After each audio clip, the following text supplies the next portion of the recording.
This is a typical adjuvant therapy cohort in terms of tumor size, positive nodes or negative nodes, nuclear grade, hormone receptor status. And what we see is the following. If you have low levels of VEGF, you have a better outcome than if you have high levels of VEGF for either isoform of the vascular endothelial growth factor. It is a dose effect, negative levels, moderate levels, and highest levels of VEGF, indicating that this is real. But now for the final question of, if HER2 is positive, do the levels, are they more likely to be in this high group? And the answer is yes. In the HER2 negative group from this 611 tumor cohort, there is approximately half that have negative VEGF and half that are positive for VEGF, indicating that there are other things that drive VEGF in HER2 normal when it is elevated. However, in the HER2 positive patients, there is a dramatic increase in the percentage of VEGF positive, approximately 3 to 1. And this simply shows when you look at both factors together, HER2 and VEGF, the cancers that are HER2 negative and VEGF negative have the best outcome. The cancers that are HER2 positive and VEGF negative also have a good outcome. There are very few cancers that even exist in this category. The cancers that are VEGF positive but are HER2 negative show that there are other things that can drive VEGF and they have a worse outcome. But ultimately, the worst prognosis occurs in the women who are positive for both factors. Will this be functionally relevant?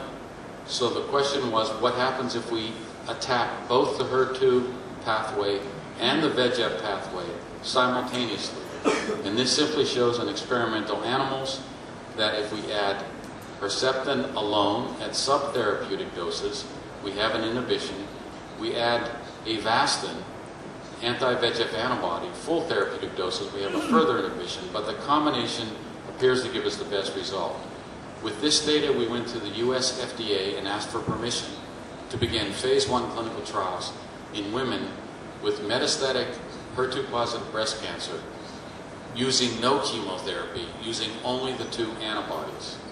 We were finally given permission to enter the phase 1 trials and asked, do these preclinical data translate into the clinic?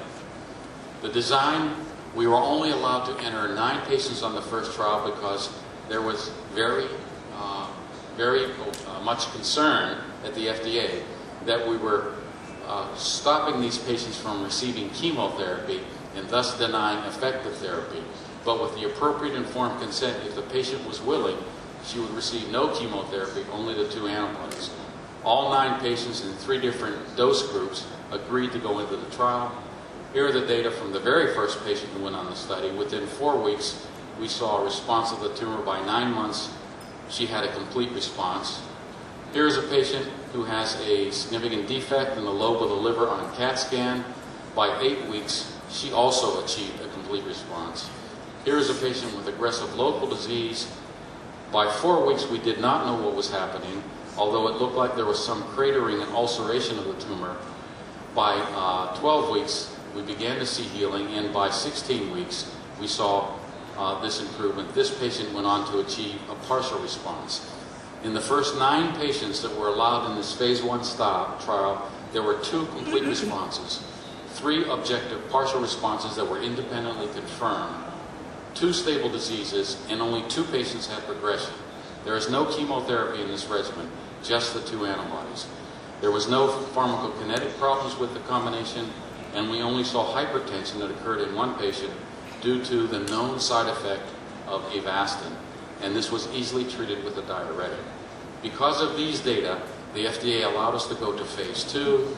The phase 2 trial is scheduled to enroll 50 patients. They have all been enrolled now.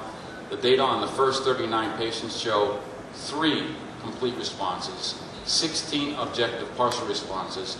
Many of these continue to decrease, so we believe this will go into CRs. 12 stable diseases out to a minimum of 29 weeks, which meets the definition of stable disease, and only 5 patients had progression. So what we saw in phase 1 with 9 patients appears to be repeating itself with the larger patient cohort, with an overall response rate of 53% and a clinical benefit of 86%. Because of these data, there was one significant decrease in left ventricular function in a patient who had received anthracycline when we added these two antibodies. She had received anthracycline before going on to the trial. Because of these data, the FDA has now approved this trial, which will enroll 4,000 patients worldwide, looking at bevacizumab or Avastin with trastuzumab or Herceptin in combination with chemotherapy.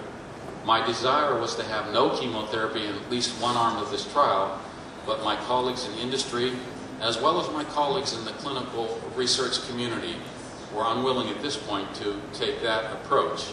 So the design is 4,000 patients entered globally, worldwide, including patients who will be enrolled in China, looking at a non-anthracycline regimen, taxane, a platinum salt plus Herceptin, which we've shown to be efficacious and much safer than the anthracycline regimens, versus the same regimen with the addition of bevacizumab or Avastin, and we will determine what the outcome will be. I would like to thank my colleagues who over the last 15 years have been involved in my laboratory in doing the work on HER2, and I want to thank our colleagues in industry at Genentech, at Amgen, and our global network with BCRG and the community-based network, and the initial 20 patients who went on the phase 1 trial that proved that we could give this molecule safely and now ultimately with efficacy. Thank you very much for your attention.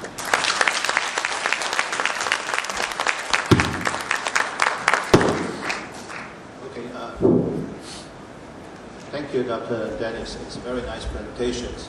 I think it's how is the bridge successful for the translation of research in the preclinical to the clinic.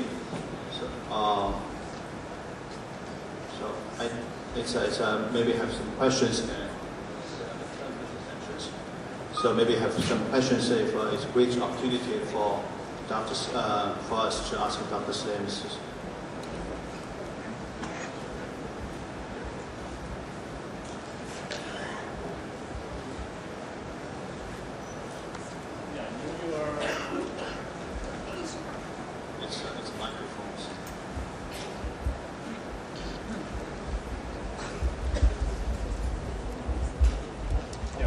Y.C. Chen from Yale University.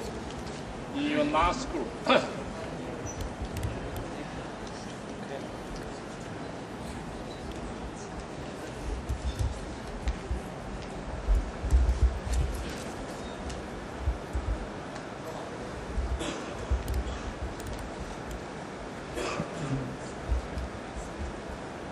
Hello? Yeah, okay. Y.C. Chen from Yale University. In your HER2 positive, VEGF positive, which is the worst prognosis, and what's the degree of hypoxia? What do you think the response to radiation therapy?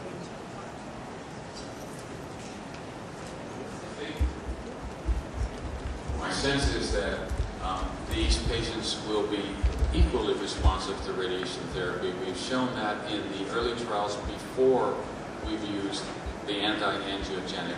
There's some theory that perhaps the production of free radicals will be even improved with the addition of Avastin to the combination chemotherapy, but that is not yet proven. So far,